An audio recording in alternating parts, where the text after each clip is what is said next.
Goddamn windows. And you're getting warm too. Great.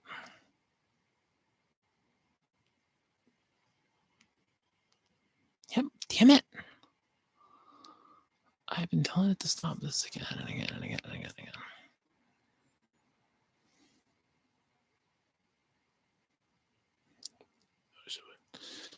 All right. Just got to catch up a little bit here on some couple things, and then we will be all set. But just hang out for a little bit, everybody. I will be with you momentarily, or the one and only phrase in Spanish that I know, uno momento, por favor, which is literally like the only phrase in Spanish I know. Is uno momento, por favor, because I have to get my cooling pad out because my laptop's gonna get warm. So, uno momento, por favor. I'll put you down here.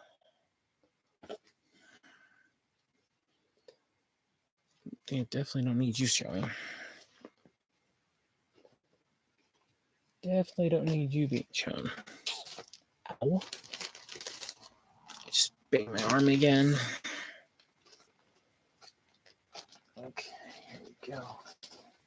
All right. Cooling pad. In case you're wondering, I'm sitting on my floor tonight because it is 102 degrees in here. So I have my fan back here if I need it. Because it's hot. It's kind of, I like Gridman, but I was more of a fan of the Superhuman Samurai Cyber Squad adaptation. Kamen Rider and Sentai series definitely are in my top faves. 100%.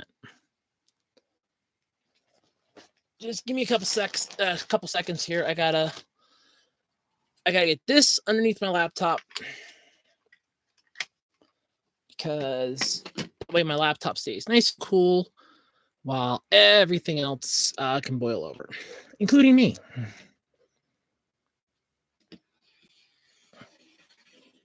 It's like 103 degrees in here.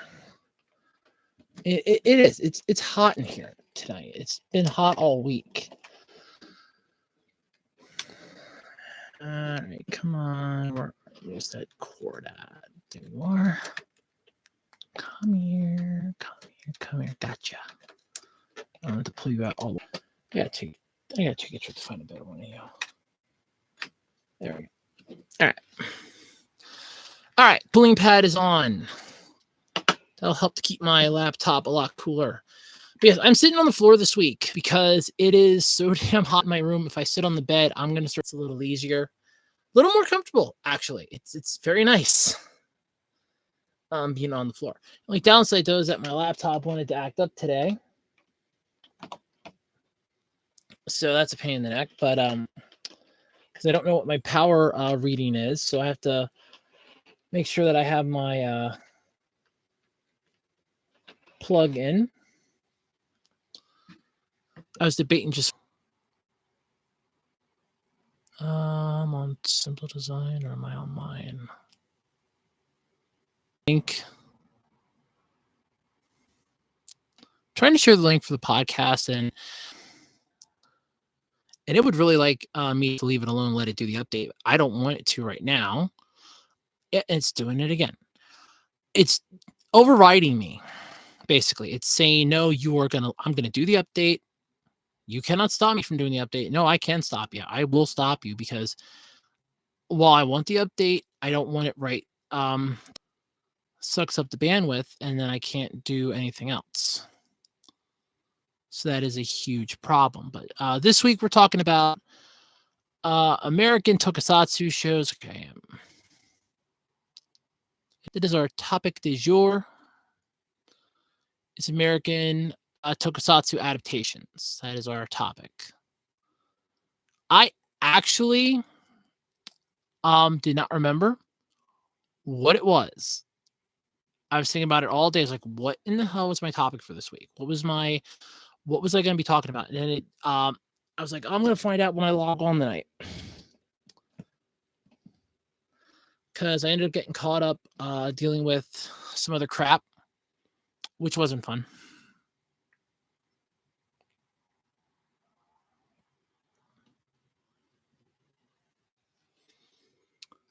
But yeah, basically that is the topic for tonight is American Tokusatsu adaptations. So hopefully the notifications will have gone out that I'm live. Operate. I know it's not going to because it's trying to do this update. It is determined it's going to do this update. And the thing is, I would have to tell my mom she'd have to get off the net for this update to go through completely for me to get it and like determine it's going to get this update done. And I'm right. It started right back up again. Windows Update is once again running. I have been stopping it. I have been stopping it. I have been stopping it.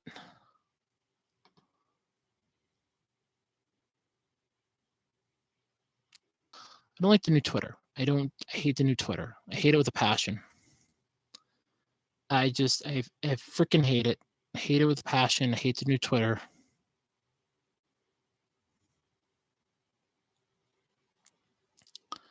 I hate the new Twitter with a passion. Hate it.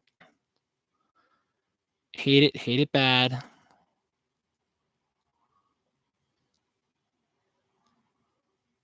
Hate it bad.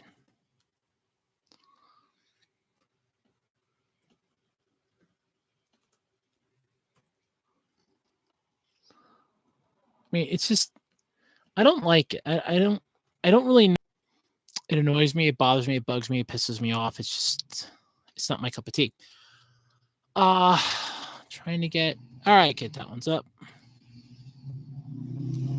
And good to know we have the sounds of just everything going here.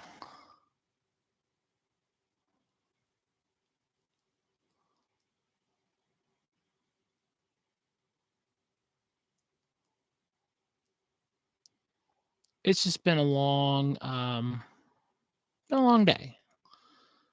So hoping I can get the two things shared up here. Nobody's on except for I had one question so far. What's my favorite Tokusatsu series? It's like I said, it's Ultraman. Yeah, I like Ultraman, but I do like Gridman. Gridman's one of my favorites. Definitely Gridman, which was Superhuman Samurai Cyber Squad. So I kind of like that American adaptation of the Tokusatsu series a little more than what Gridman was. Gridman was okay, but Samurai Squad just felt more. It felt more at home. It felt more campy. It felt more relaxed. It just felt better. I just like no decent way I can explain it. It felt good. It felt better, I guess. But yeah, they were yelling all week so far. Massive pain in the neck and please no more. But yeah. All right, so we are now up. The links have been sent. They've been shared up. So all right. Let's hope everybody remembers. Hope nothing's interrupting me this time around. It probably is. Freaking reason.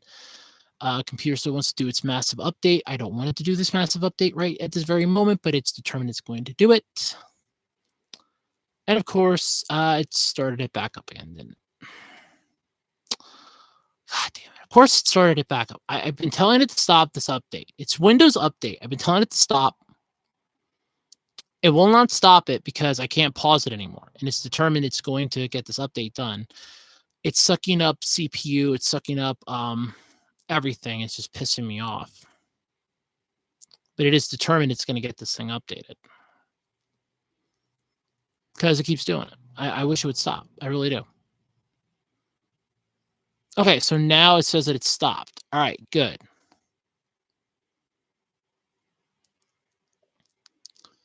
All right, and you're not, I can't get you to function for some reason yet, so I'll come back to that, I guess. See if we can get some more speed back in here. All right, so now it's basically hope people come around and talk, because, yeah, that's what I'd like right now. It's just people come around and talk. So, yeah, this isn't a call-in show, but phone lines are open. It's not a call-in show, but phone lines are open. Let's get on with this. Let's get going here.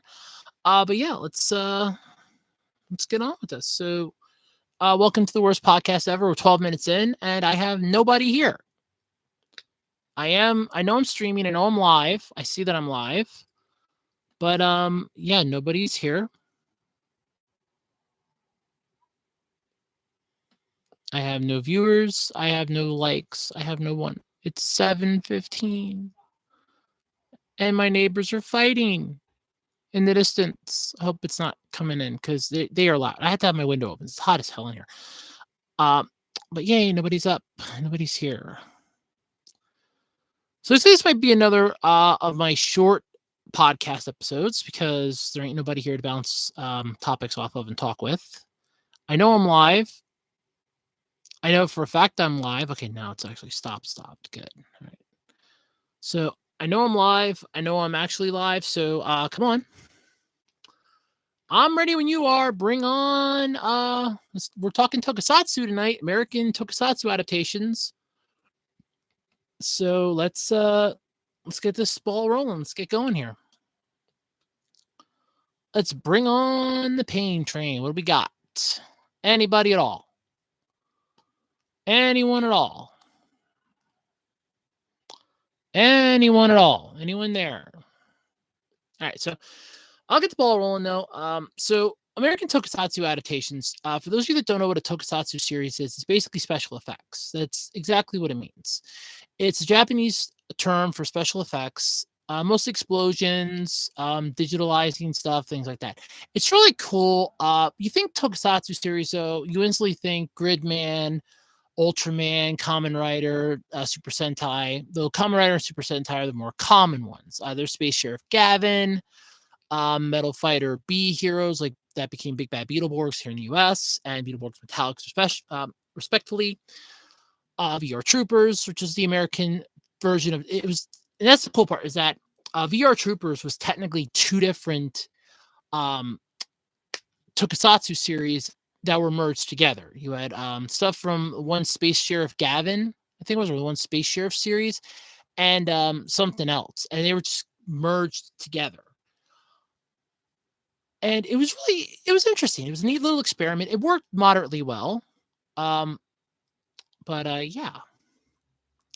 So we're talking American Tokusatsu adaptations. So I'm going to start this off with Gridman. So Gridman basically tells the story of Hyper Agent Gridman. Basically, this think like Ultraman, but on a much smaller scale. We're talking computerized bullshit. Like he tracks down villains across the internet, and that is literally the basis of the entire series. Basically the American version of this was Superhuman Samurai Cyber Squad. It starred Matthew Lawrence and a few other people whose names, aside from Tim Curry, are not remembered. And they're not remembered in the grand scheme of things with the series because obviously they were not good enough to warrant sticking around very long. So we have, like I said, you have Matthew Lawrence, who played Sam Collins, who could transform into Servo by shouting the phrase, "Let's samurais, guys," and striking one chord on the electric guitar, which would shoot him into the digital world, where he would take on the mega virus monsters created by Kilo Khan and Malcolm Frink. Malcolm Frink was this emo kid that was just this horrible, horrible person. He had a crush on the hot girl. He thought everybody would love him. He was a nerdy kid. Even when Sam actually did try to befriend him, he was still an asshole. And yeah, he was just a royal dick. He was a dillweed, 100% perennial herb. He was a dillweed. And Sam Collins got the power to turn into Servo after Malcolm accidentally unleashed Kilo Khan, a megavirus, or basically the super virus that wants to take over all electronic systems all over the world. And he's on Malcolm's computer. Malcolm would create megavirus monsters to assist him in this, and of course, Kilo Khan, being Kilo Khan, would send him into the virtual world to cause mayhem. It's your essential monster of the week sort of deal. So what they do, they would take on the monster of the week, which would be usually Kilo Khan's whatever the issue was. Most of the time, it was just Malcolm playing to his own freaking ego. Oh, the hot girl in school doesn't like me because blah blah blah. So then he would have Kilo Khan send the megavirus monster into the phone system to destroy telephone lines. Or there was one where he had Kilo Khan disrupt all the money in the world, so everybody was poor but him. He was the richest person alive. and everybody had to bow down and kiss his ass. Even Sam had to succumb to it after his sister got hurt in a car accident. Oh, it was that was a good show. It was rompy. It was fun. We had cast change out. It only lasted 2 seasons. Both of them are available. I think it was like Mill Creek put them out. Both seasons are available. And it was just a campy show. Then we ended up losing the one character halfway through. He left really stupidly too. I was like, oh, he went to be with his family. They claimed he was an alien. They beamed him back up. I think the actor either died or just fucking left the show. I don't know which. And I have not been able to find a concrete one way or another what it was. So there's just basically that. He left the series. He disappeared. The entire shtick was that he was either an alien and his family came for him finally, or he just left. We don't know which. Don't really care either. But it was Amp. And he was replaced with the Surfer Bum, which was even worse. He was the discount Amp. Amp was Amp, and this guy was just discount Amp. He was just bad. And what was really sad is that this guy had to be Servo for the very last episode. Matthew Lawrence wouldn't even do the last episode. I think he'd walked off the set too.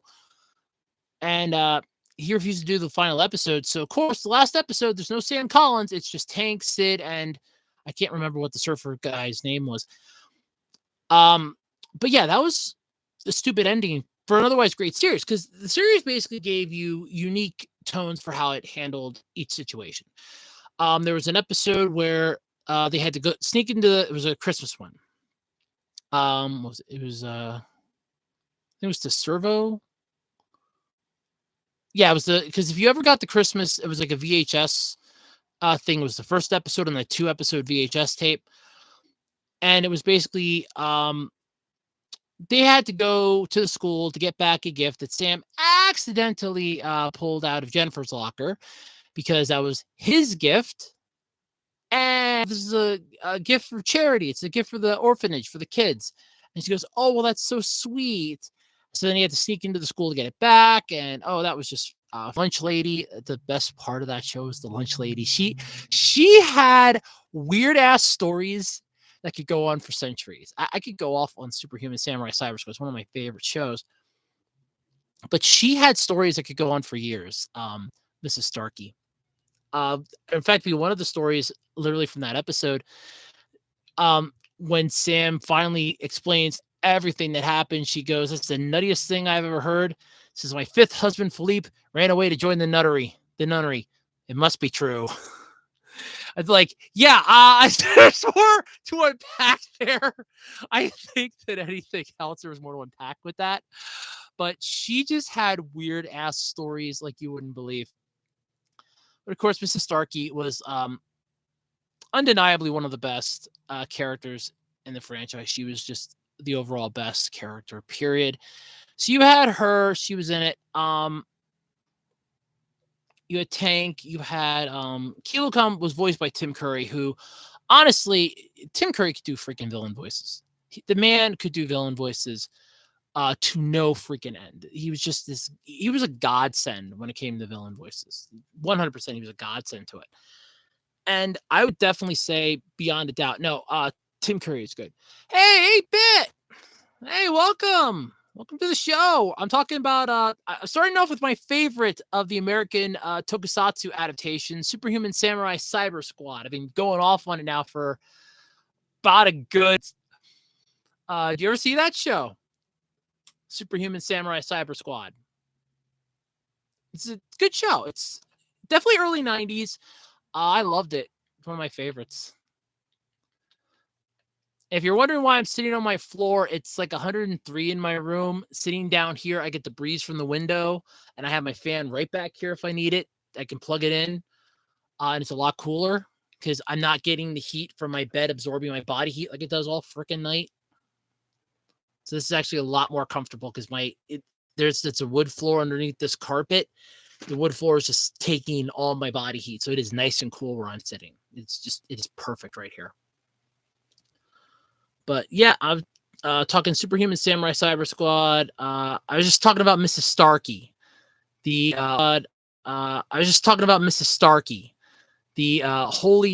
lunch lady that had more stories that left you with more questions than answers. Left you with more questions than answers about her past, and it was just weird.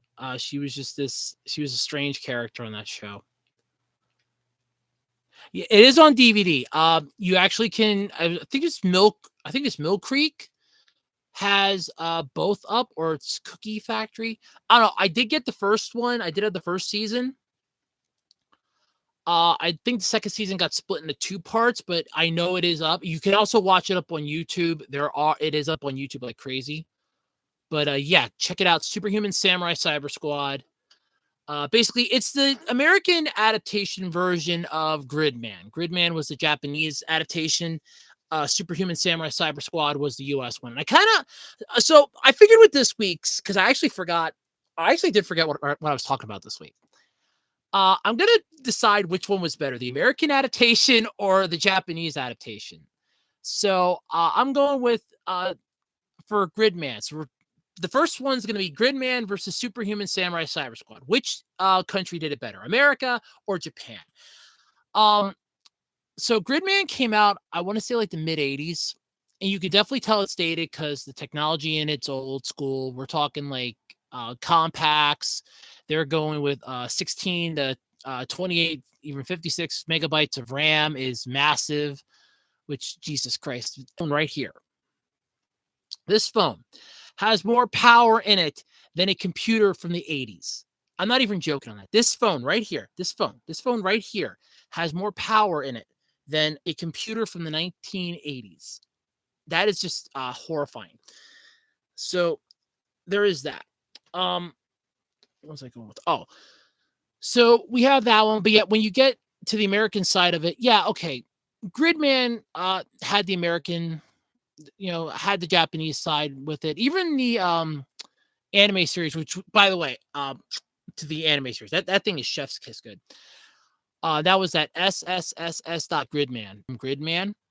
So that's actually some nice homage there. But did you ever see that? Did you ever see the Gridman anime series? Multiple times. Big Bad Beetleborgs is on DVD. I am almost certain of that. I have my tablet out. Let me check that. I'm almost certain it is. I think, pretty sure it is. Because I know Big Bad Beetleborgs just ends really stupid. And that's what pisses me off. It freaking ends. I remember the very last episode was they have to take down this giant monster. It kicks Roboborg's ass. They try to get Boron. It kicks Boron's ass, and they realize, hey, we got to use these two together. They were just burning through the last of the footage that they had from the.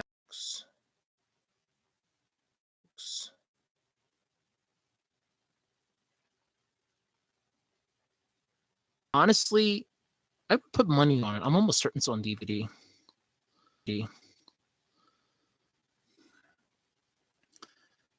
Let's see, because I know we have. Basically, it ends on a high note, and then it evolves, which is the downside of it, I want to say. But though I will admit, I like Flabber. From that. Flabber was pretty cool.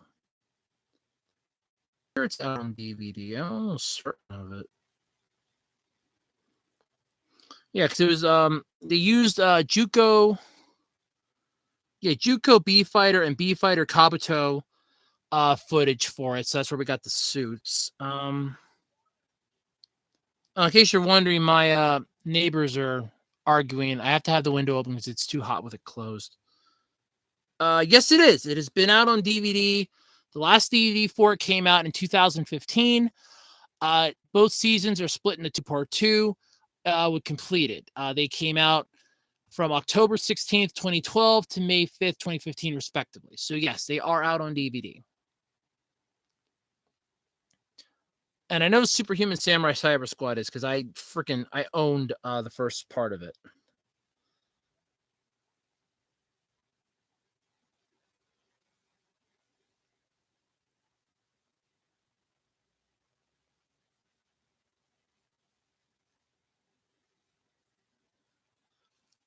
I loved Superhuman Samurai Cyber Squad.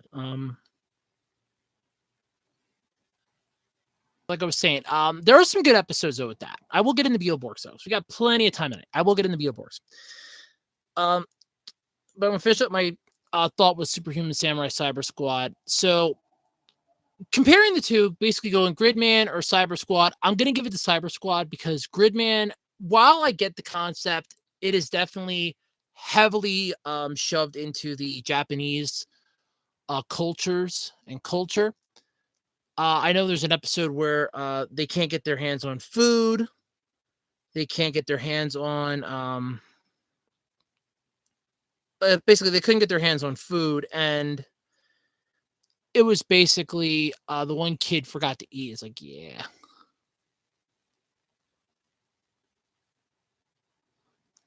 Yeah, I can never either. I've seen clips of it in like countdown videos, but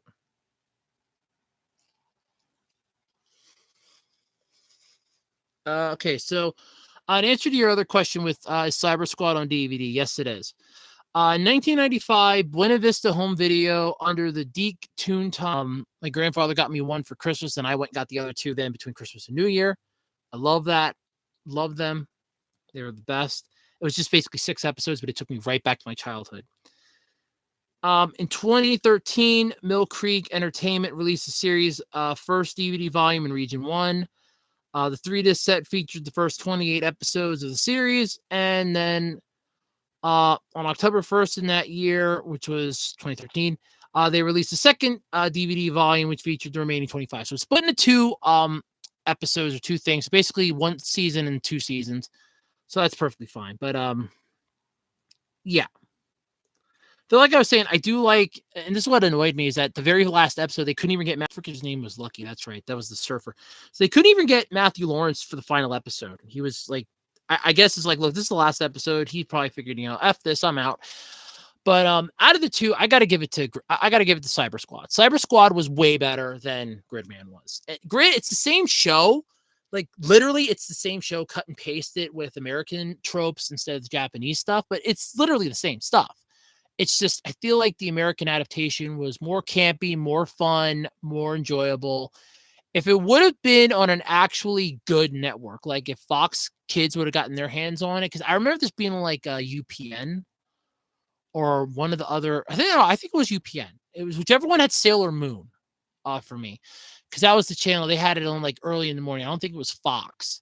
If Fox would have actually had their hands on this, I kind of feel like it would have survived. This could have been on the afternoons and kids would have loved it. It would have went freaking gangbusters. But I got to give it. So the first one for this week, we were doing Gridman versus Cyber Squad. Cyber Squad's winning this one. It's a close one though. I will give it that. It's a close one. Because if I would be judging this off of the anime too and adding that in, it would just slightly kind of made it a draw. But I'm not including the anime with this, just going to live action. So Cyber Squad wins. So let's go with Beetleborgs next. So 8-bit. So Beetleborgs basically is about 3 kids that are dared to go into the. I'm going to kind of give you the spoiler here, but then again, the show's been out since I grew up watching it. For God's sake, I know the freaking battle cry for both seasons too. Beetle Bonder, Beetle Blast, and for season 2, it's Beetle Bonder, Input Card, Beetle Blast. It's just really cool. But for Big Bad Beetleborgs, basically the story goes 3 typical average kids. They say it in the intro. If you ever see the intro for it, it basically gives you the whole synopsis of it. Basically, 3 kids, Joe, Drew, his sister Joe, and Roland, their friend, are dared to go into the old Hillhurst mansion on the outskirts of town. This place is considered haunted, and they're dared to go in there by the 2 freaking rich snobs of the town, freaking rich kids. And they start screaming. They're like, okay, our job's done here. We embarrassed them. We made them wet their pants. We're just going to leave now because they were terrified. What they ended up doing, though, is Drew, Roland, and Joe accidentally released Flabber, a interdimensional phasm. The guy was played by Billy Foster. By God, the man knew how to do a role, too, by the way. I have got to give it that. Flabber, I will definitely say, is one of the best inventions. There was no Flabber, by the way, in the Japanese version, since there was 2 different Tokusatsu series that they took for both seasons of Beetleborgs. I will say that Flabber was the best invention they ever did. He was the lighthearted comic relief of a mentor, but at the same time, he would gladly put his life on the line for those kids if he had to. If he had a way to defend those kids, if he could, he would. That was the type of mentor he was. But basically, the three kids are comic book nerds, and for releasing him from the pipe organ, they basically give him, he gives them a wish. They can have one wish, and they want to be their favorite comic book characters, the Beetleborgs. So of course he does this, but he puts them into the comic book, and they're like, "No, we want to be Beetleborgs in real life." So he's like, "Okay, it was a simple misunderstanding." So he, grants the wish. They become Beetleborgs. However, in the process of doing this, he accidentally unleashes all the villains from the Beetleborgs comics. Basically, Vexus and his three little ass-kissing minions. I think it was Toxica. No, it was Toxic. I don't know, but his three little minions, basically a guy that can freeze stuff, femme fatale that kind of looked like a cross between a Scarlet and something else, and a giant walking pile of trash. So that's basically the way I remember them. There's a green one, a white and blue one, and a solid red one. So they were released as well as the rest of them. Ninjago's cool. I like Ninjago till they rebooted it. I know they rebooted it. I like Ninjago. That was actually pretty cool. It got a little weird though with the whole, we have the Green Ninja, it's Lloyd, and then Lloyd's like turns out to be Garmadon's kid, and I'm just like, okay. Garmadon got busy, and it's like, yeah, okay.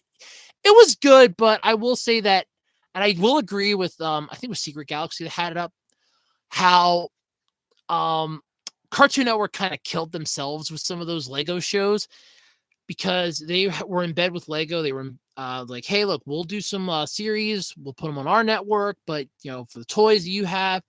So they had Ninjago out, and then like months later, we got Chima, and Chima took down the 2011 Thundercats because it's like, okay, this is animals in Lego form, and this is anime cats. So that was it. So that was done for that. They were done as far as that was concerned. But yeah, I won't deny I do like Ninjago. I thought it was pretty cool. But going back to Beetleborgs, so so basically, all of the villains for the comics were released. The three main, the big baddie and his three ass kissers. So the kids have to protect Charterville, which is the town that they live in, from Vexus and his merry band of morons.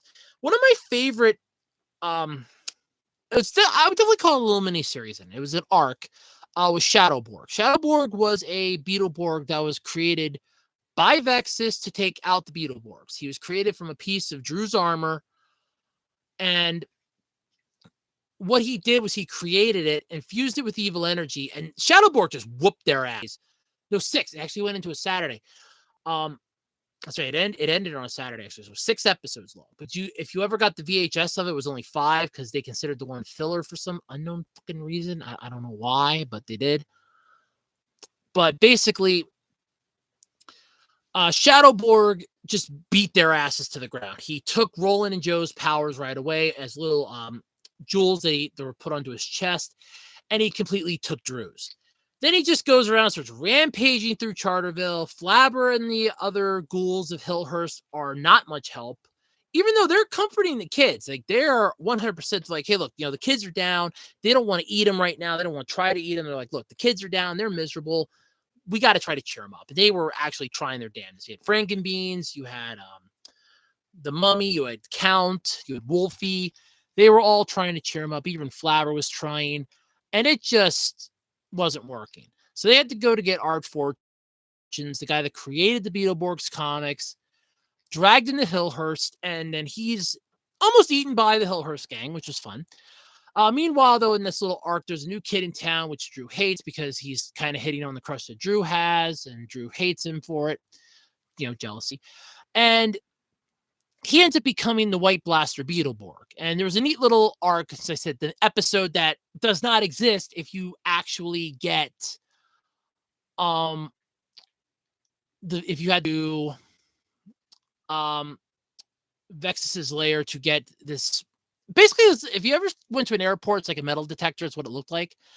They had to go and get that to see if they could power up the Beetleborgs the same way as Shadowborg. This Mega Blaster mode, which was able to up the power of the Thunder Stinger, a weapon that was supposed to be able to take down Shadowborg, but of course it didn't work. So his Mega form worked out. It was really good. Chima wasn't bad. Definitely watch clips of it to see if it's something you really want to get into. But it wasn't a bad series. I'm not gonna lie about that. I did like watching it. I will say though that Chima did kind of make it made a mark. Let's just go with that. It did make a mark. I know season 2 it got a lot better. I think it was 3 seasons long, and I don't remember season 3, but I know it was really good. But if you want like a really good one that's sort of like Lego-ish, go check out Tenka relatively easily. But with Beetleborgs, back to it. I'm trying my damn to stay on topic this week, but I will gladly interject to answer questions, so I don't mind that. But basically, so what ended up happening was that the kids went to confront the villains, given this wonderful life lesson about how light and darkness must coexist with one another. So because he took out Shadowborg, the White Blaster Beetleborg that was created to take on Shadowborg had to be destroyed. So we lost the White Blaster Beetleborg, unfortunately. Let me charge my phone up. I wanted to do that earlier and I forgot. Yeah. So we lost the White Blaster Beetleborg, which was fine. His character kind of sucked. And what was really sad was that I actually had the toys of the Beetleborgs. My mom got them for me as a kid. I had the blue one. I had all the main ones. I had blue, green, red, and Shadowborg. You want to know what sucks? The White Blaster Beetleborg only ever got one figure, and it was basically it had an action to it where he was using the Thunder Stinger, which he never did in the show. He couldn't use it. It was only designed for Drew's characters, only designed for the blue Beetleborg, not the White Blaster Beetleborg. He was supposed to be the unstoppable Beetleborg, the one that could handle everything. He was supposed to be able to handle Shadowborg on his own. He did manage to get the kid's powers back though in his debut episode, but that was about it. That was the extent of his actual help in the freaking series. That was it. After that, he was done, never heard from again, never seen again, and that was the end of the White Blaster Beetleborg. Season 1 just ended with first of all, I will give Saban and Beetleborgs this for how they separated both seasons. So Big Bad Beetleborgs itself effectively ended with the kids having defeated Vexus with the help of Nucus after taking on a monster created by every single fallen monster the Beetleborgs had taken on, all combined into one. So obviously it was really interesting. They had to take it on, I think it was Boron. No, it wasn't Boron. I don't know, it was something.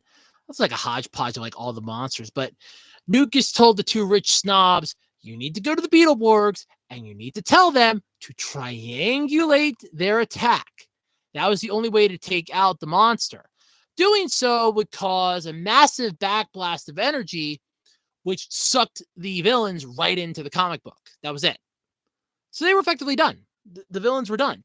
And Big Bad Beetleborgs just ended with them going out to take on Nucus, who was the villain that told the rich kids to do this, only for them to lose their powers because Nucus just finished them off. He just one-shotted them. That was it.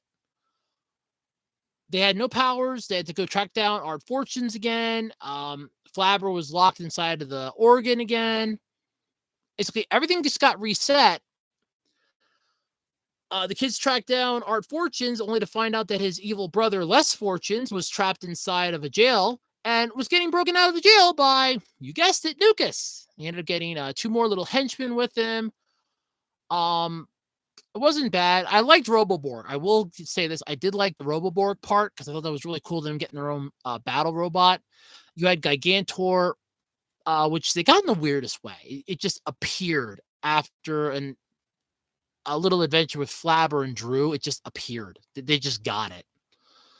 But I liked Roboborg was a lot better. Like I said, only ever saw Roboborg a few times. Then again, footage, Japanese footage and all. But I will definitely give going for Beetleborgs versus the Japanese version. I'm gonna give it honestly to Beetleborgs, just a hair, because they found a way to make it work. It wasn't the whole preachiness, which was the entire thing. Like Juko B Fighter was preachy, like, oh, the Earth has to be protected, blah blah. They didn't have that. I will like, though, how they seamlessly blended both sides together, where the Beetleborgs were no more, and in their place were Beetleborgs Metallics, which was the next season, which wasn't bad. I wish it would have actually ended with a proper ending. It was just left massively open, because I think they were told by Fox, hey, you're canceled after this, and they were just like, yeah, that's fine. So I'm going to give it, honestly, to the Beetleborgs, 100%. So what is that? Where does that put us now? Yo, Optimus! What is up till all are one? It's actually evening for me. It's 7:48 p.m. for me. It's almost 8 o'clock, actually. So there is that. But yeah. So welcome. I have my fan back here. I'm sitting on my floor because it's nice and cool. We're talking American Tokusatsu series today. I've already talked about Gridman versus Superhuman Samurai Cyber Squad. Both of the B Fighters versus Big Bad Beetleborgs. Now we're going into VR Troopers. And I'm going to plug my fan in for a little bit. So you might hear some echoing of sound from air, because it's getting warm in here, and I need to plug my fan back in. So give me 1 second. It's not like I'm going anywhere. I just got to lean over and put this into the wall.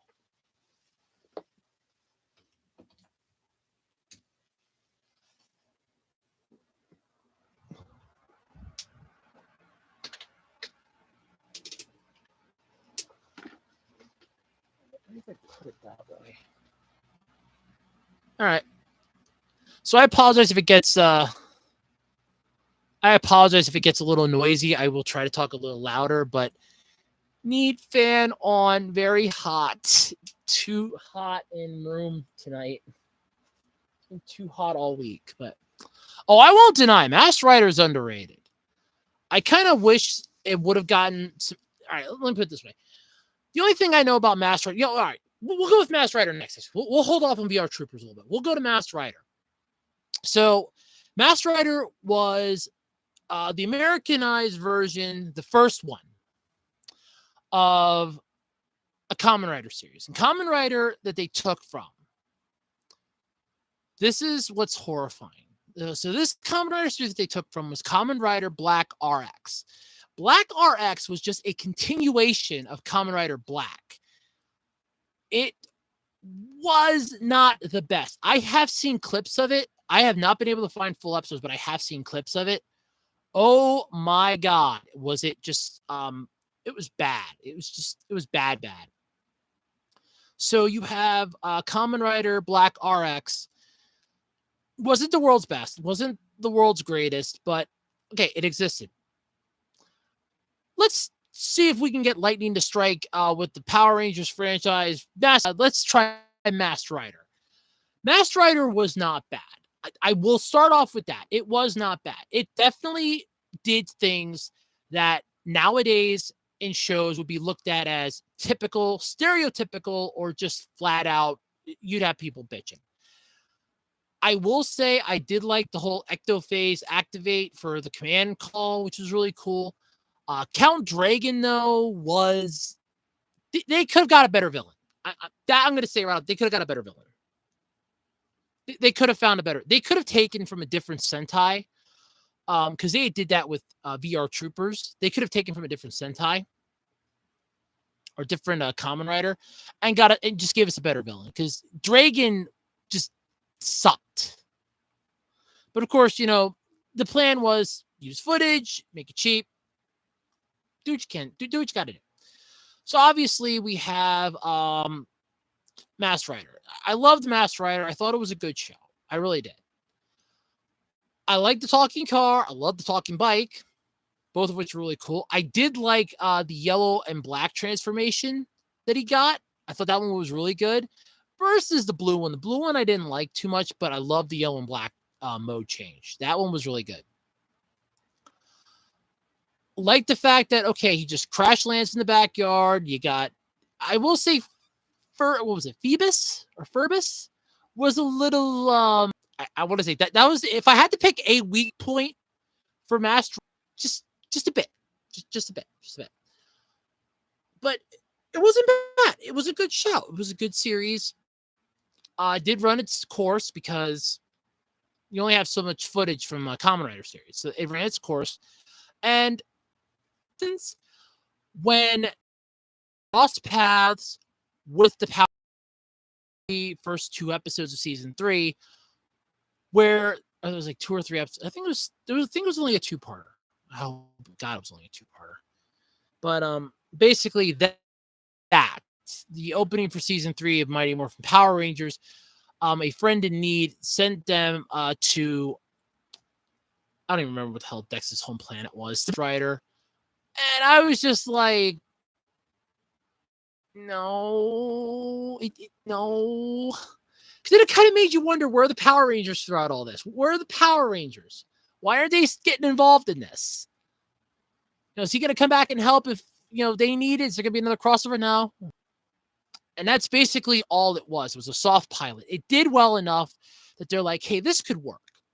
The thing is, when you have a soft pilot and you combine them with another show, if the show starts going down a bit, combine them again. Do a crossover episode. Have it come back a second time. I think that would have worked out well in Masked Rider's favor, and it probably would have ended a lot better, and a lot of people would have enjoyed it a lot more. But again, it's just, it was nothing you could say about it. Honestly, though, picking between Black RX and Masked Rider, I'm giving it to Masked Rider. I'm giving it to Masked Rider hands freaking down. Just because I did not like Black RX for Kamen Rider. It was not one of my favorites. Just from what I've seen of it, I did not like it. The fact it was just a continuation of Kamen Rider Black just did not help it. If you didn't know what Black was, if you didn't know what Kamen Rider Black was, you basically had no idea what Black RX was. So, yeah. Hands down, Masked Rider. Masked Rider gets that point. So far, it's 3 points for the American adaptation, and I think I'm going to give like half a point to Gridman. That's about it. So they've gotten like half a point so far, and it's 3 solid points for the American adaptation. That's basically it. So now we get to go into VR Troopers. VR Troopers, I want to say, was one of the weirder concepts. Now, for those of you that don't know, VR Troopers was actually going to be called Cybertron. It was going to star Jason David Frank. May he rest in peace. It was going to star Jason David Frank. It was going to be centered around, I think it was him searching for his father, trying to find meaning and stuff, protecting the world. And yeah. I just want to first off, because I think the pilot episode 4 was shot. It is floating around on YouTube, not to mention the pitch trailer for it. That's floating around too. I have nothing against Jason David Frank. Nothing against the man at all. He was a freaking godsend when it came to acting. He was a godsend in general. He was a beautiful person that he oozed charisma from every pore. He never let his fans see him miserable. He always was there for the fan, up in his ass. He actually apologized all over Facebook. He's like, "Hey guys, I can't make it into Canada. They blocked me at the border trying to get off the airport because of his luggage." He goes, "I'm going back home. I can't get in. There's nothing I can do." And he was going up there for a convention. He actually was willing. He said anybody that went to the convention that was going there to get his autograph, he goes, message us here and you will get an autographed picture. He was going to make sure that the fans that went there were not disappointed that he couldn't be there. That shows you how great of a person he was. Like, okay, he valued the fans above all else. He knew where the fans were. And the thing is, I'm actually planning to violate my policy on never going to the movies again. I am actually planning to go see Legend of the White Dragon when it comes out, because it is getting a theatrical release. I am planning to go see that. So I have nothing, like I said, I have nothing against Jason David Frank, but I am so happy that there was a letter writing campaign to get him brought back to Power Rangers. That the fans wanted Tommy Oliver back so bad that they wrote letters. They were begging and pleading, please bring him back. Please bring him back. He was like the older brother you always wanted to have. And he was right there on your screen every day after school. Right there. He's like, this is the older brother we've always wanted to have. That's why he became the leader of the freaking team, for God's sake. When he left, and you could definitely tell the decline in Turbo's second half. Yes, second half. And no offense to the cast that took over for him. Look, you guys had massive shoes to fill.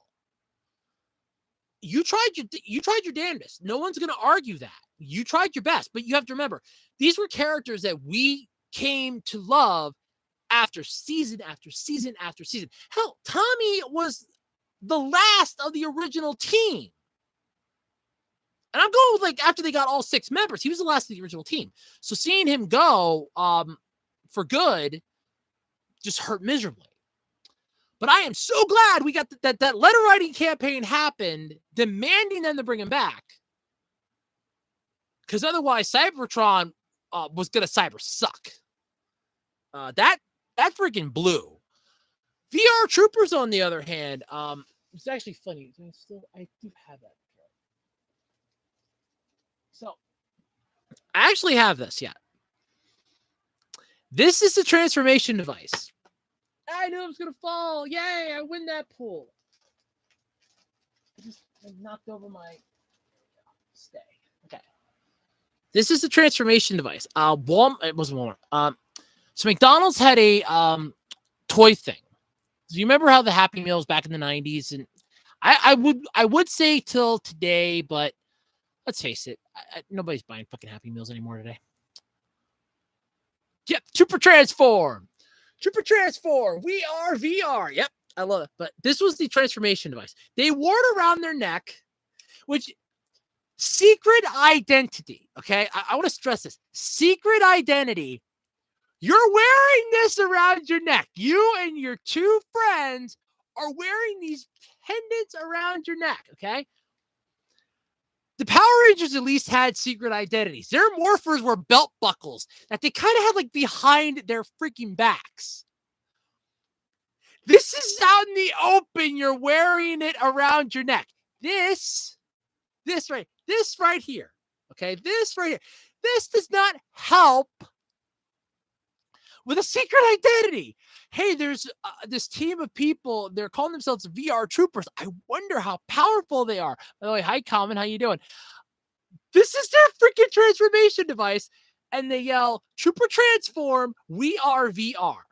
But this was the McDonald's toy. I still have it. This is actually the one that I got from the Happy Meal. You can tell because it has aged. Not well. Some of the paint's scratching off a bit. But I did not ever get the official one. They did release an official one. I never bought that. I actually had very few of the toys because the toys for VR Troopers were expensive as hell.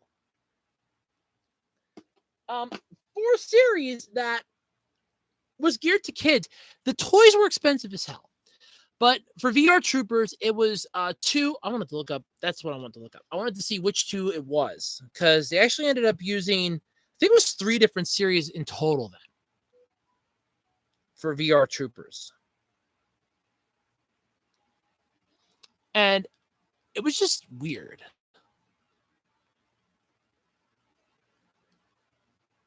Yeah. Yeah, I know nobody buys Happy Meals anymore. There's nothing good in a Happy Meal anymore. The only reason why you should be buying a Happy Meal is if you're on a diet and you actually do want to go out and just like, oh, look, I really don't want to go home and make something, But man, I'm really hungry for some chicken and some fries, or you don't even get fries anymore. The freaking Happy Meal, you get those apples because they had to go healthy. Oh, apples and a side of milk. When I was a kid, this is the one time I'm ever going to say this. When I was a kid, Happy Meal, chicken nuggets, and a Coke. Okay, that was what I had if I went to McDonald's for the longest fucking time. I did not get that changed up till I was in middle school. Happy Meal, chicken nuggets, and a Coke. Happy Meal, chicken nuggets, and a Coke. Happy Meal, chicken nuggets, and a Coke. That's what I got. I remember I stopped there with my uncle the one time. He goes, "You're going to eat something other than a Happy Meal." And I'm like, fine. I ate something other than a Happy Meal. I didn't like it. I was like, I wanted the Happy Meal. I remember crying when my one uncle wanted to go to the new Taco Bell that opened.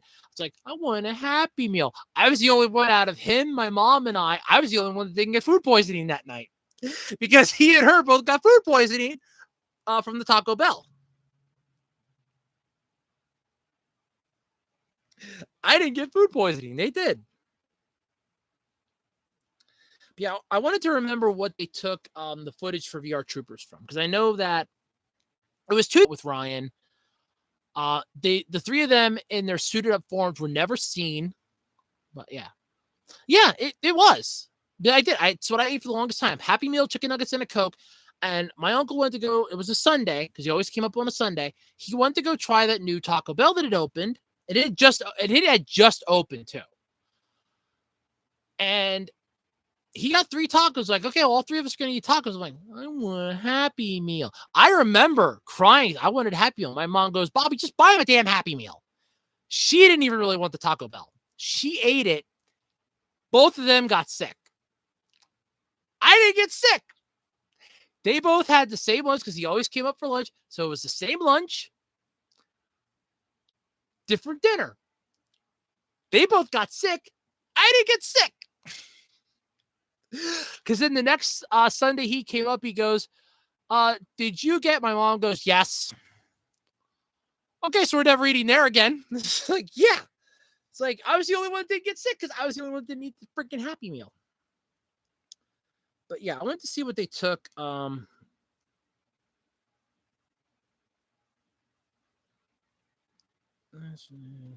Okay, so there were 3 different ones that they took for VR Troopers. Oh, you probably had one of the last good ones there, Optimus. Did it? Please tell me it at least came with a toy. Please tell me that your Happy Meal at least came with a toy. Because I remember that Mighty Meal, or it was like a Mighty Meal. That's what they came up with. But you had that Cactus Flea Market one late last year that everybody was going for, buying like 20 of them, and it's selling the toys on eBay for freaking hundreds, if not thousands of dollars. I was so tempted to go there, buy 4 of them, even though I was like running low on money. I was so tempted to go there, buy 4 of them, try my best to get at least some of them, and turn them and burn them online and make my money back. I was so tempted to do that, but I wasn't gonna stand there and really piss those people off. They were mad about it. Okay, so the show featured early CGI and video effects mixed with Japanese stock footage from 3 different Metal Hero series. You had Superhuman Metal Machine, Superhuman Machine, Metalder, Dimensional Warrior, Spielbahn, and Space Seraph Shirader. Shirader, if I remember right, was what Ryan became after his powers were, quote, destroyed. Okay, good. You still have it. That's all that counts. I don't think they have the toy, and I don't think they put toys in Happy Meals anymore. I really don't. I think they've gotten rid of that, which sucks because that was the only good part of getting a freaking Happy Meal. Dimensional Warrior Spielbahn. Yeah, that was the one I think with JB and Reese.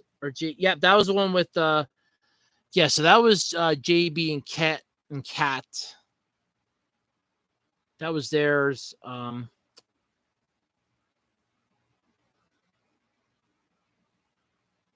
pretty sure I remember Metal. Yeah, Metal Eater should have been what Ryan's first form was, but yeah, it was basically VR Troopers was 3 different series combined into one, and it showed. It really showed. They had to come up with some BS plot in the middle of it where it's like, oh, his powers are giving out because they're unstable. Yeah, no, they ran out of fucking footage. That's what it was. They literally they ran out of footage for it, and they're just going, oh no, his powers are running out because they're unstable. We can't stabilize him. They had to try to find his father to try to help stabilize him. They just got a whole new suit. It was just a blue color, the space sheriff suit, basically. And he was able to fight with them because then they actually did have some footage where he could fight with them, at least for a couple episodes. I really hate to say this. While I do love, I will say, I do love this. I do love the transformation device. It's small, simple, beautifully crafted. That's about the only good thing that came out of it. Aside from the when they had to fight on the grid, I thought that was pretty cool because that was kind of neat. I won't lie about that. But the whole plot with Ryan trying to find his father, you had the main guy basically being this, he's part demon, or he's able to channel the demon from the other side of the virtual world. It's no. I actually have to give this one to the 3 versions that they took it from, more so than VR Troopers. Figured this way, like I said, I'm really glad there was a letter writing campaign to get Jason David Frank back on Power Rangers, because Cybertron would not have helped. That was done. When they changed it to VR Troopers and Brad Hawkins was put on as Ryan Steele, it's like, nope, that's fine. Because I remember Jason David Frank did an interview and he said, yeah, they were shooting, both shows were shooting in same lot, just, right next to each other in different buildings. So he's walking out with the Ryan Steele helmet. Brad Hawkins is walking out with the White Ranger helmet. They just swapped helmets, went into the other thing, and that was the end of it. And I was like, yep, that was the only good way to go. Though I will admit the toys were neat, but they lacked mobility. I remember they were just solid figures. Now, the Power Rangers figures, and when it comes for shows like this, you have the toys make or break it too. When you have a toy that is basically, it moves in one way, like that's how the arm moved. There was no elbow articulation, no shoulder articulation. Power Rangers toys had both of those. Forget it. It's a lost cause. You have no chance of pulling yourself out of that one. It's a lost cause. But yeah, I got to give it to the 3. I got to give it to the 3 original over the American Adaptation. I thought VR Troopers, it had potential. It had potential. It really did. It had potential. I have one that I think Fox should have picked up. I remember this being on a different network. I don't remember this being on Fox. I think this was on a different, just a massively missed opportunity. But yeah, I got to give this one to the 3 versions that they took the footage from over the American one. I'm sorry. I have to on this one. I really do. So I'm going to give each one, though, half a point, since it was technically, they just took the fight footage. They didn't take everything from it. So that gives it 4 points. Let's see. I did Gridman versus Cyber Squad and went to Cyber Squad with half a point going for Gridman. We did Beetleborgs, which I gave the point to Beetleborgs. We did Masked Rider, which I gave the point to Masked Rider. So it's 3 points for the American adaptation. And I'm going to go with, yes, 4 points. Sorry, no, 2 points. Sorry, 2 points for the Japanese version and 3 points so far for the American adaptation. So it's not going not going well. It's tied up here pretty quick. It is tied up here kind of quick. But there's still a couple left to go. So we have the next one that I can think of would have to be Ultraman Tiga. Now, for those of you unfamiliar with Ultraman, yeah, after Dragon Knight, yeah. Yep, that is true.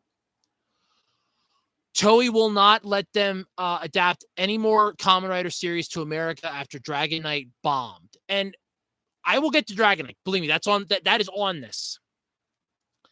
No, you know what? Let's just Dragon Knight. We will just dive right into Kamen Rider Dragon Knight. So Kamen Rider Dragon Knight was based off of Kamen Rider Ryuki. Now, same plots. Literally same plot. It's just, it almost seemed like dub the Kamen Rider. There was a line that Disney had once said when the budget was getting really, really tight for Power Rangers. They just literally said, dub the Sentai. This was basically dub the Kamen Rider. Now, I will say this. For the first Kamen Rider series that we had in the U.S. since Master Rider, it automatically goes on a little higher of a pedestal because it wasn't bad for what it was. It was put on the air on a Saturday morning. It was on the last station still airing Saturday morning cartoons. So it had the decent morning slot. If you were a kid that was growing up and you wanted to watch Saturday morning cartoons, you wanted to see the stuff that your older siblings would have seen when they were growing up, chances are you were watching the CW, you were watching Kamen Rider Dragon Knight. Kamen Rider Dragon Knight was not bad. Similar plot to VR Troopers. I'm looking for my father. Great. The only difference was that Dragon Knight actually took it to the next level. It actually went to the step beyond. It took the one step beyond. It was really worth it. That being said,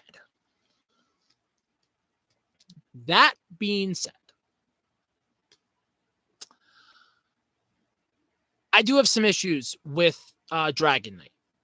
Nothing against the plot. The plot for Dragon Knight was fine. You had Kit Taylor who got the Advent deck. He made the contract with the dragon.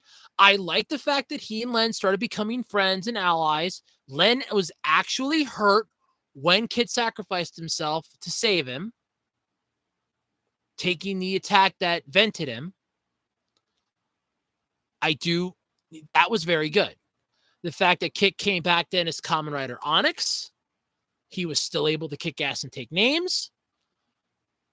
The fact that he was still able, he actually took on his Ventura counterpart and he showed him the door.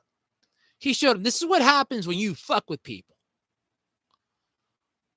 And he appreciated it. Glenn was just so happy that Kit was back. He was head over heels. That's one of my favorite clips to pull up every now and then on YouTube, is seeing Kamen Rider Onyx just de-transform. You have Kit going, well, I could use a glass of water. And he's just ecstatic that Kit's back. So we find out that the Ventura Master came back. Because when you vent somebody, it's not killing them. They're just taken to the Advent Void, where Void Master, where he's supposed to revive them then. But the problem is that he was missing. So they were just considered dead. When Adam vented all, they were unable to be brought back because, well, the Master's gone. How are we supposed to bring him back? So that was that entire series. I loved that around Thanksgiving when it came out.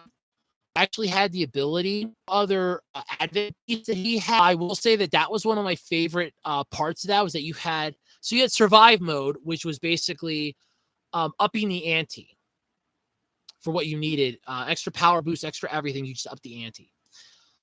Loved it. Loved the battles. Loved the fighting. I thought the story was, aside from the whole I'm looking for my missing father bullshit. That is a trope. I'm looking for my missing father bullshit. That is a trope I wish would stop with these with these American adaptations of Japanese shows. Stop doing the I'm looking for my father trope. That crap, it's tired the fuck out. I'm sick and tired of that. But Dragon Knight was good. It actually did. I think it got an award. It was not. I know it was nominated for it. I don't know if it won or not, but it did really well. It got like a daytime something award or nominated for it. For the action scene, for the untransformed fight between Len and the two freaking morons that he was taking on. And it was just it was really well done. I thought it was really well done. Trying to get that so it wouldn't do that. But yeah. Yeah, Dino Charge did it too. Yeah. Well, to be fair, Dino Charge was a lot better. That was the first decent one we had gotten. I feel like Haim Saban was told by Nickelodeon. Yeah, Daytime Emmy Award. That's what it was. Thank you. I remembered it was something. I should remember what. Daytime Emmy. That's what it was. Thank you. Um, I don't. I give Samurai and Super Samurai a pass. I did hate him for a little bit, but I give him a pass now because seeing how Nickelodeon treated Power Rangers. I feel like when Haim Saban was trying to pitch the show to get it back on the air, Nickelodeon looked at him and said, "Not a problem. We'll give you a year and a half. Work on the stuff, get the shots done, do what you got to do, make it good, make it like it was back when it was on Fox. It'll be perfect." Then I feel like what Nickelodeon did was maybe like a month later was like, "Hey, remember when we said we give you a year and a half? How about 6 months from today?" And I kind of feel like that was the conversation that screwed it, because otherwise we would have had the decent intro. We would have had the proper introduction to the Rangers. We wouldn't have started. The very first fucking episode was episode 3, for God's sake. Come the hell on. Episode fucking 3 is not where you start a fucking series, where they're already established as Rangers. There's a Megazord already. I remember watching this like, this isn't an introduction. I'm like, did they put something up online and I didn't hear about it? No, because I swear Nickelodeon was like, "Oh no, you need to do this. Each season can only be X amount of episodes." So they had to split it. Hence why we got the Super Samurai, which Super Sam sucked. But again, I give it a pass. Mega Franchise's anniversary, which by the way, I do not count that remastered Power Rangers when Disney still had it, with Power Rangers when Disney still had it, with them throwing in the 1960s Batman-esque comic balloons. I do not consider that a season. I consider that more a, we just still have the license for a little bit and we were working on this. What do you think? It's like weird. It's like, I don't consider that a season. I consider that more of a, we did this just, because we still had the rights for it for a little bit. We just don't want it sitting there. Otherwise, we have to pay Saban money because we're not using it and he's buying it back. And RPM was supposed to end Power Rangers, and that would have ended it on a high note. Don't get me wrong on that. RPM would have ended Power Rangers on a high note. But when you get what was essentially the finale, and then you get the entirety of the next time you see it's a rehash of MMPR with 1960s Batman aesthetics with foom, bazoom, shit like that. No, that's where you lost me then. But I won't deny that at least when it came back, okay, so even counting Samurai and Super Samurai as separate seasons, Megaforce would have been 19, with Super Megaforce effectively being number 20. You ruined the anniversary massively. That was where I was kind of like, either Nickelodeon was very stringent with you again, but this time you would have at least had the time and effort to put into this, because Samurai was basically dubbed the Sentai. If you actually watch Shinkenger, watch Power Ranger Samurai, especially Super Samurai. Okay? I want to stress that, especially Super Samurai. You watch Power Ranger Samurai, Super Samurai, and you compare both of them to Shinkenger, you can see where they basically did a shot-for-shot remake of it. And it wasn't even that good of a shot-for-shot remake. It was like, look, we're just going to take the same elements, same plot, same bullshit, and just make it, pop into this, make it make sense so that it appears. I got to fix my mic here for a second. It's starting to fall off my table. It has actually fallen off. I'm not joking. It was legitimately falling off. It's so weird. It was legitimately falling off. In case anyone out there is wondering, this is why I'm kind of hoping that I can be a little more successful with stuff so I can actually get a proper desk so that I can actually have like a proper mic. But yeah, I'm working on it slowly but surely. Okay, there we go. Let's try that.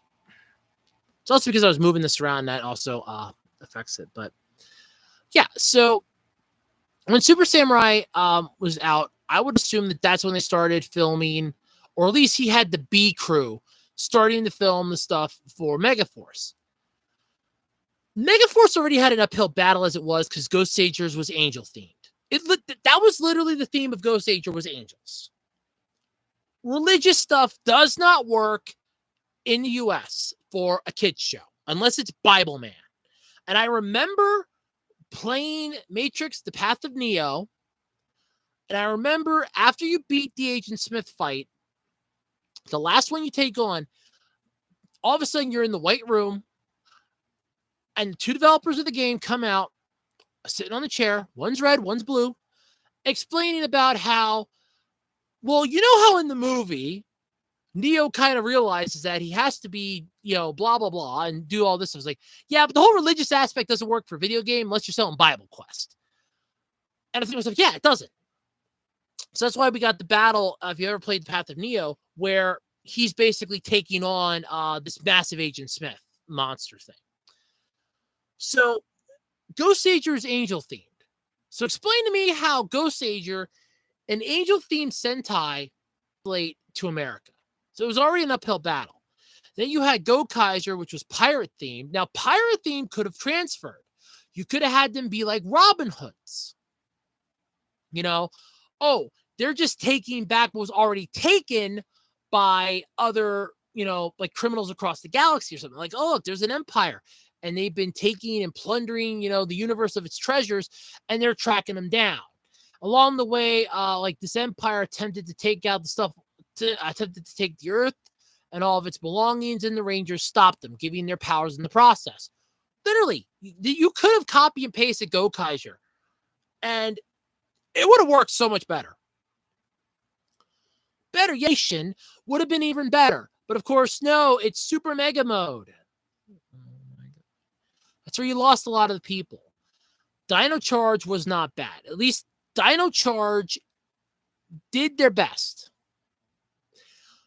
The first, literally the first episode, which was put up online for people to watch before it actually premiered, of Dino Charge, showed how much better the series can be when you get the right writers, the right cast, and the right crew. You know what you're doing now.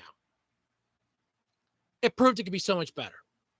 Then again, it had nowhere else to go but up after Super Mega Farce. It had nowhere else to go. But with Kamen Rider Dragon Knight, the CW fucked it. Now, Ryuki in itself wasn't bad. It wasn't the world's best, but it wasn't bad for what it was. It was a standalone Kamen Rider series. It sold its plot. It sold it well. I'm never going to argue that it was a bad Kamen Rider series. You want a bad Kamen Rider series, I introduce you to Kamen Rider Kiva. I do not like Kamen Rider Kiva. I don't like Kamen Rider X-Aid. But I will never say that Ryuki was a bad Kamen Rider series. Decade, I'll probably say was a missed opportunity for one, but I will never say Ryuki was a bad Kamen Rider. Kamen Rider Dragon Knight, it had a Saturday morning time slot.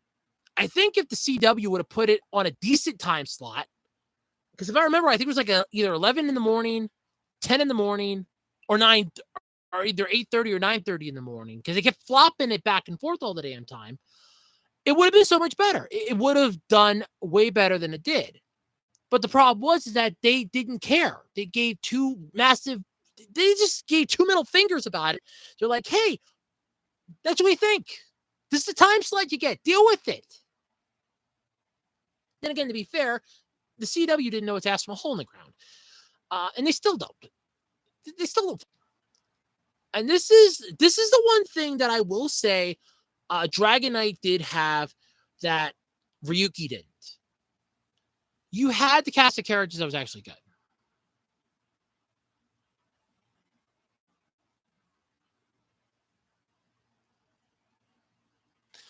Kabuto would have been good. I could have seen Kabuto as an actually good Kamen Rider series. I did old school Beetleborg stuff because remember in Forever Red, they still had the Beetleborgs costumes. They had Shadowborg, the green Beetleborg, and a couple of the Astroborgs. So you had the costumes yet. You could have introduced them as like, hey, look, they're all grown up and really played on the nostalgia. I guarantee you that would have really boosted your ratings. But, oh, no. Kamen Rider Dragon Knight, as far as the CW was concerned, tanked. When you treat it like garbage, I mean, all right, I could have a TV. Somebody could come to me and say, hey, Jessica, I have this great idea for a TV show. And I have a network, and they're like pitching me the show. I love it. I think it's great. I think it's got potential out the ass. I'm going to look at a graph, and I'm going to see what our most popular time slot is. I think the show has potential. Boom. I'm putting it on that time slot. I'm not going to stick it on at 8 in the morning when nobody's watching shit. I'm not going to put it on at 11:30 in the morning when nobody's caring anymore and they're on a fucking sugar coma from their frosted flakes. Right in the fucking smack dab, the best time slot. That's what you're going to get. What do they do? No. Because if I remember correctly, actually, let me look that up. When did it air? I'm trying to remember like what time it actually aired in the US. I don't remember the exact time, but I remember it kept flopping back and forth. Back and forth. It was annoying.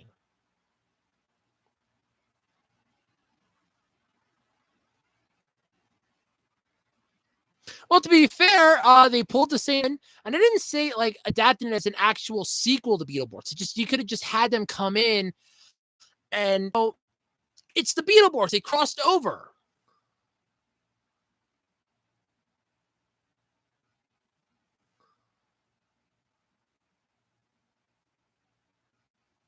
Yeah, all right. That's it. Thank you. 11:30. I remember. I thought it was only like 10:32. At least, well, wait. I'm on the East Coast. So I'm trying. That's right. Let me pull up because I'm pretty sure I know 11:30. Because 11:30, nobody's giving a shit at 11:30 in the morning on a Saturday, for God's sake. I mean, even I'm not caring at 11:30 anymore on a Saturday. Even I'm not caring at 11:30 anymore on a Saturday. Even I don't care at 11:30 on a Saturday anymore. I'm done at 11:30. Kamen Rider Dragon Knight. Here we go. Yeah, 11:30 on a Saturday. Even I don't give a shit anymore. I'm done at that point. Kid on 2 at 11:30, and that. Oh, we all know where that went. We all know where that went. Yeah, it lasted just a year. That's the sign. You want to know news? You want to know something really bad? They didn't even air the last few episodes on television. How did I manage to knock my microphone off this again? I didn't even touch it, and it just like completely fell off. That's weird.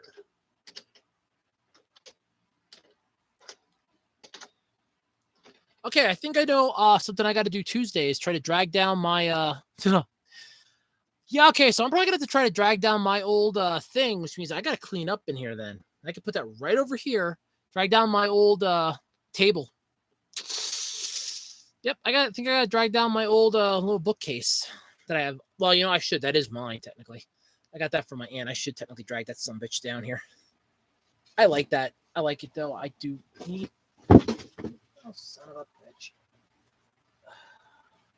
Ladies and gentlemen, this is what happens when you have a very messy room. You will knock stuff over in said messy room.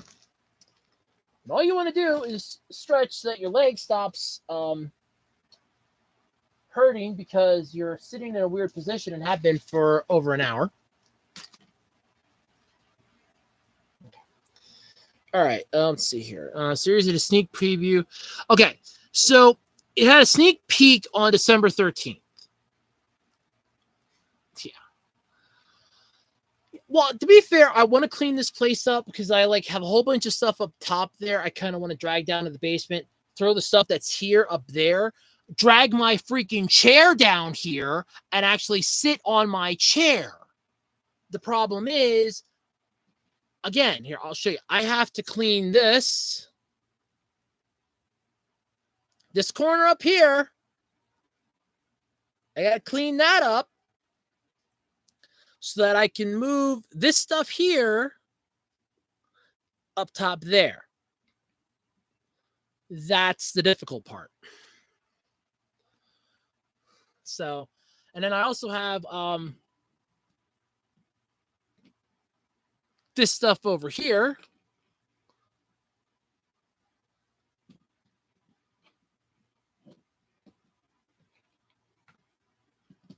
Which I also have to move, but that's easy to move.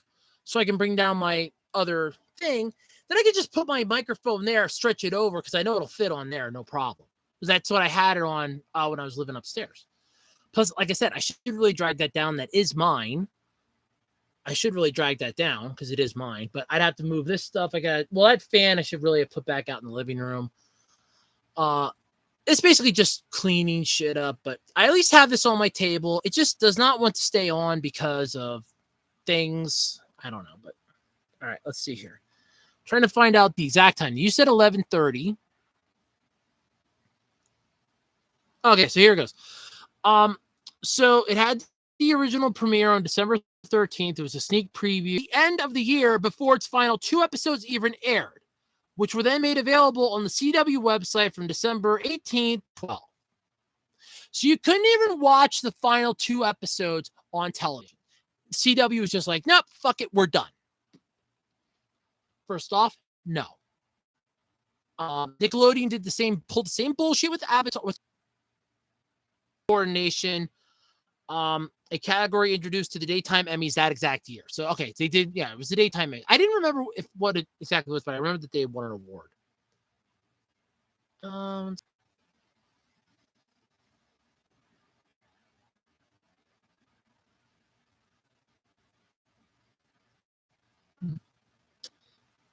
right, so as I remember like one.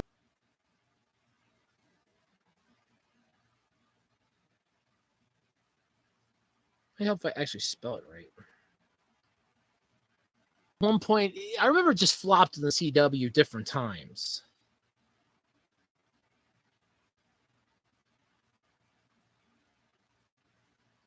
But here we go. 11:30. I just remember it being like sometimes earlier than 11:30, but still, Dragon Knight had so much fucking potential. I would have definitely loved to have seen Kabuto as an American adaptation, but the CW was just, when they started losing anime shows on there, that the writing. God, what the hell was it?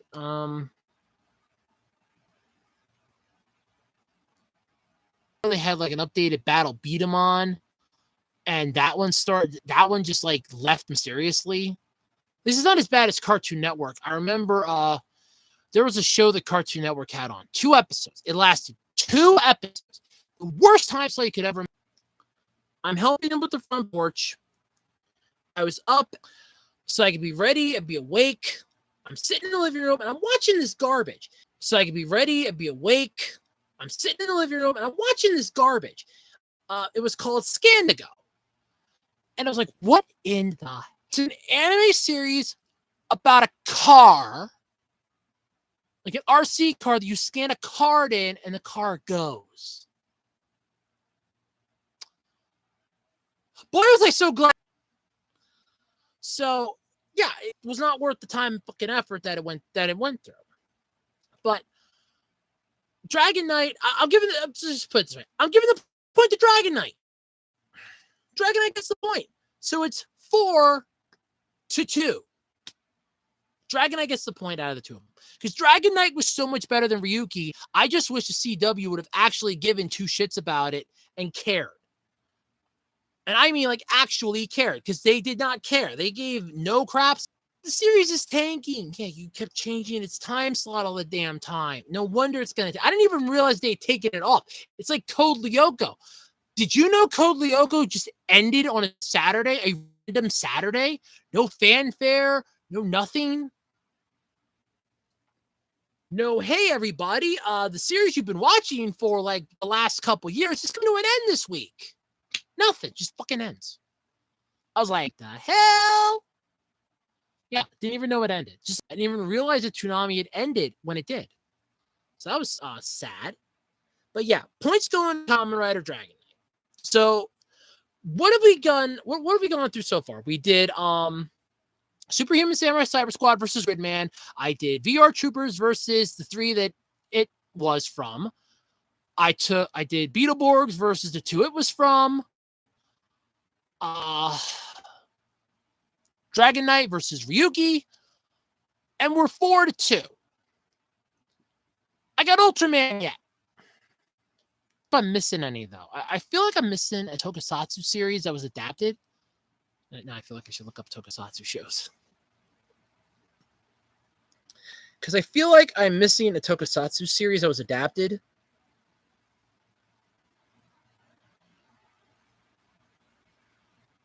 I know there was another one. There had to have been another one.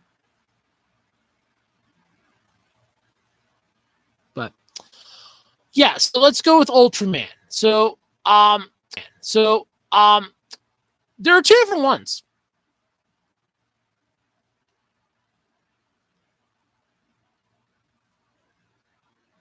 Yeah, that wouldn't have worked though. Because he was being thrown on. So for season 2 of VR Troopers, that still wouldn't have worked because by that point, I think they actually had Masked Rider. They were working on the pilot for it. And they wanted to go the Cybertron route. But because I think they were working on the second season of because they were working on the Masked Rider pilot. And if I remember right, I think season 2 for that was kind of almost getting off the ground when season 3 of Power Rangers was starting. Because I remember that being something I was watching in first grade along with the other one. Season 3 of Power Rangers did launch when I was in first grade. And I remember that by that point, we were introduced to Masked Rider. So they were probably like, yeah, that isn't going to work. I liked his other suit, though, to be honest. I thought that was really good. Where's the Tokusatsu? Tokusatsu. Special photography, blah, blah, blah, live action. Yeah, okay. I mean, oh, wow, I forgot. I could also throw in Godzilla on this list, too. Oh, that's, yeah, all right. Let's see here. Technology, scale, simulation. Oh, yeah, I forgot there was oh, no, we're talking American ones, so yeah, so that's a good one. Let's see here. Scale. Trying to see if there's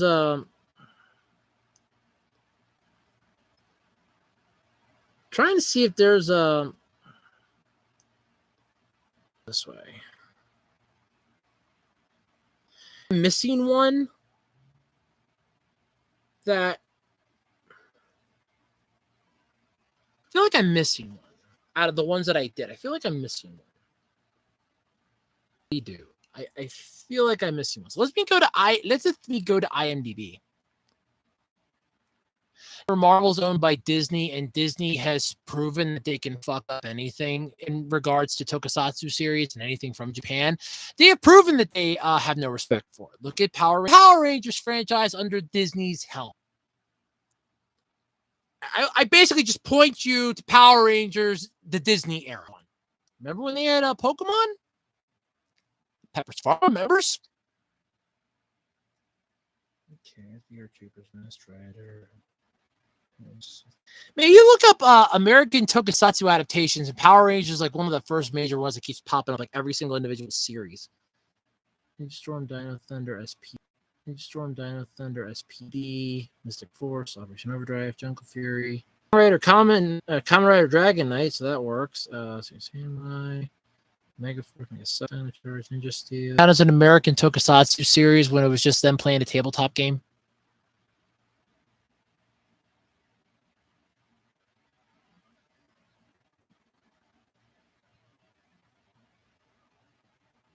This crap. Oh, wait a minute here. Well, hold on a second.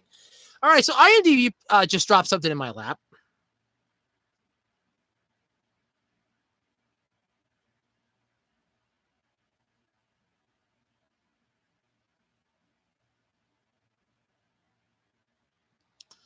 Okay, so IMDb just dropped this in my lap.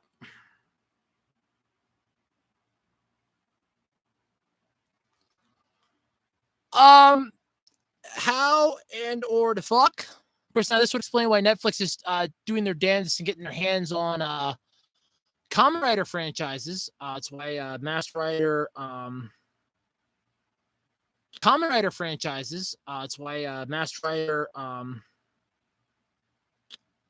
I think it's like why the original Masked Rider's up on Netflix. I would like to plead the Fifth Amendment.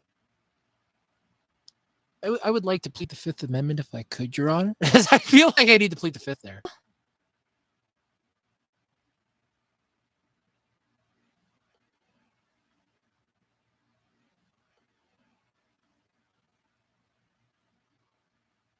Yeah. How does Hyperforce count as an American with Power Rangers? How does that count? How the hell does that count as an American Tokusatsu adaptation? They were playing D&D. It was.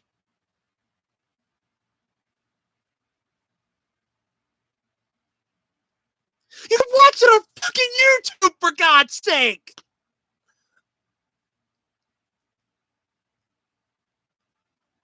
Ugh.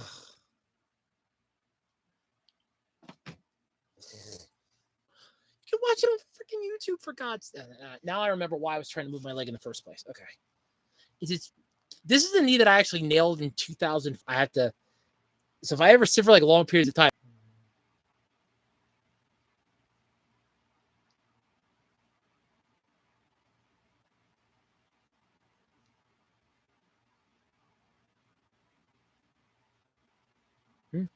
Okay, so effectively, I guess I went through all of them, but I'm gonna go with Ultraman yet because I know for a fact there was an American adaptation of that.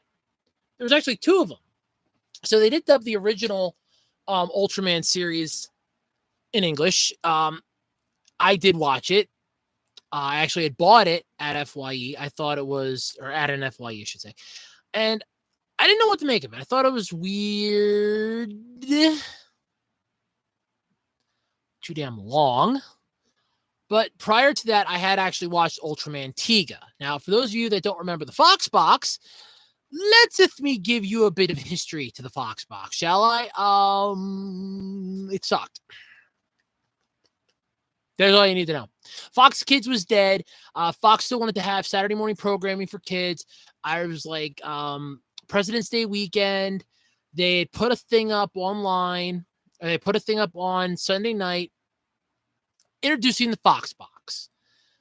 First off, on a Sunday night, not a good sign. Second off, it was just explained how the Fox box would be their Saturday morning programming block. They were going to have Fighty Foodons, Ultimate Muscle. I think they still had a Power Rangers series yet. I don't think it all went to. Oh, I don't know. By then, it had all gone to Disney. Yep, Disney. Yep, Disney had killed it by that point. It was all Disney then. What the hell was the other one? I don't know, but I remember Ultraman Tiga was part of that at launch. So Tiga was basically, literally, it was just like a dub of this because what the hell else would I be able to?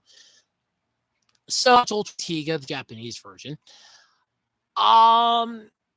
It's not bad. I had heard of Ultraman. I knew of Ultraman, but Ultraman Z is what got me to really watch it again. That made me look up Jeed, which was really good. I have seen clips. I have seen a couple movies. Loved Ultraman Z though. 07 Leo. Chant my name and you shall have my power. Ultraman Z. I love that. Love the fact that it just had one of the best villain arcs. Like the guy in charge of the actual defense agency was a former villain who's turning over to a good leaf, and it's like, yeah, it was just beautifully done. But yeah, let's go back to Ultraman Tiga. So, for those of us that had never seen Ultraman, at the time that was the first one I ever saw, Ultraman Tiga was ultra weird. You had what was essentially a dub of the Japanese version. It was take a Godzilla movie and just, well, think Godzilla 2000 actually. Just go that route. Think Godzilla 2000. It's just take the Japanese version and dub it over in English. Like everything, and just dub it in English. None of it made sense. None of the plot made sense. I remember zoning through 90% of it. I don't even remember watching half of it. But yet, Tiga at least gave something that we didn't have before. Now, prior to that, I had seen, like I said, Superhuman Samurai Cyber Squad, VR Troopers, Beetleborgs, Power Rangers, Masked Rider. They had taken the U.S. by storm. Now it's back in the late 90s, like in the 90s and the late 90s. When this aired, we're talking early 2000s. We're talking nobody cares. We're talking the Power Rangers franchise is now getting bitch slapped by Disney. I think that was when Ninja Storm actually came out, which does not help them. No, that doesn't help them at all. But yeah, so Tiga wasn't the world's best adaptation, but it was good for what it offered to the table. It was, you know, the comedic funniness that you would expect from a Japanese series being dubbed into English. So it does get some points for that. But at the end of the day, I must just throw this one on here because I instantly thought of Tiga for this. I thought of Ultraman. I gotta give Ultraman. I gotta give it to the Japanese version because it probably makes more sense in Japanese than it does in English.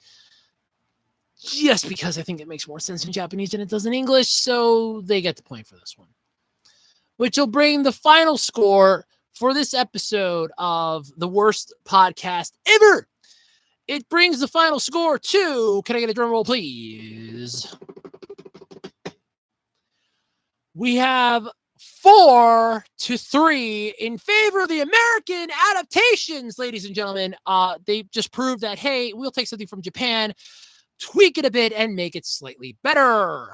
But still, and the sad part is, if I would have actually awarded 1 point for each of the ones Japan got, like 1 whole point, because remember, the 3 things that VR Troopers took from to make VR Troopers, I gave half a point each. Half a point went to Gridman because it got the anime series. So that gave you 2 points, and Tiga got the 3rd point. So, yes. But I will agree, though, I could have seen Kamen Rider Kabuto adapted. And like we were talking about last week, I could have actually seen, hands down, I would love to have seen Zenkaiser adapted. That would have worked so goddamn well. I could have seen that. I could have seen that adapted as the final Power Rangers series. The final one ever. I could have seen that as the swan song for Power Rangers. Cosmic Fury is coming out in a few weeks, I think. Cosmic Fury hits, that's the end. Power Rangers is done. Am I sad by that? You bet your ass I'm sad by that. That's horrifyingly wrong. Power Rangers should be an institution that should be going on for the next 20-some years. Power Rangers deserves to live another 50, 60, 70, 80 years down the road, but sadly, it will not. I have very little faith for the rebooted, what they're planning to do, but may God help us all at that point. But yes, so the American adaptations win. Though out of them, I will say I love the Superhuman Samurai Cyber Squad the most. Beetleborgs was a close second. VR Troopers had to be third for me, with Kamen Rider Dragon Knight, mostly because the CW fucked it in the ass on its time slot coming in fourth. And then they didn't even bother to give us the last 2 episodes. If you wanted to see them, you had to go online. So with that, though, I'm giving the points. The American adaptation wins versus the Japanese adaptation. Ladies, welcome. Congratulations. Congratulations. That was a well fought victory. Well earned victory. But yes, I do not know what to talk about next week. I have no idea. So I'm going to be putting up a post over on Twitter, on my Twitter, @OtakuRoads. I'm going to put up a post to talk about next week. So it could either be any of those three. So go check that one out. I'll be up probably when I'm done with this. I'll go on and I'll quick do it because I got to record another video yet tonight, and I got to try to fix it and upload it to one night, which is gonna be fun, like really fun, massively fun. It's gonna be a pain in the neck.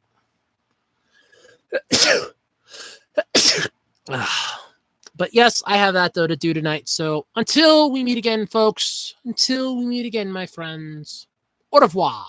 Bye-bye. Auf Wiedersehen. Good night.